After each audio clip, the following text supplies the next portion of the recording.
At ito naman ang laban na siguradong hindi lalangawin. Ready to fight na si pambansang kamao Manny Pacquiao. Isang linggo yan bago ang muling pagtutos nila sa loob ng ring ni Timothy Bradley Jr. Mula sa Los Angeles, California, may ulat on the spot si Mark Zambrano. Mark, kumusta na ang training ni Pacman, Mark? June, maganda tinatakbo ng training ng ating pambansang kamao. In fact, kanina habang pinapanood ni Coach Freddie Roach yung kanyang sparring session saka yung punch meet session ni Manny Pacquiao sa loob ng Wildcard Gym, ay kinumpirma sa atin mismo itong si Coach Freddie Roach na 100% ready na ang ating kampiyon para sa nalalapit ng laban. Itong si Timothy Bradley Jr. sa Las Vegas, Nevada sa November 12.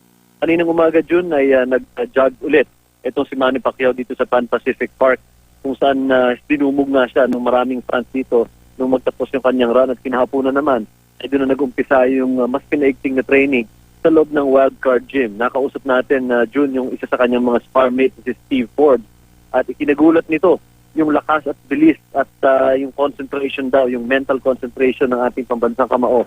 At inaamin din ni Ford na malamang ay magkaroon ng problema dito si Bradley dahil nga ang ganda ng pagkakakondisyon itong ating kampiyon na si Manny Pacquiao. Nakausap din natin June itong si Freddie Roach.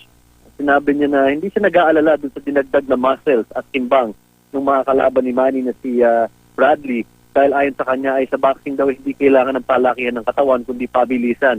Kaya hindi daw niya pinapayagan magbuhat ng weight ng kanyang mga boxer ay dahil nababawasan yung bilis ng mga ito.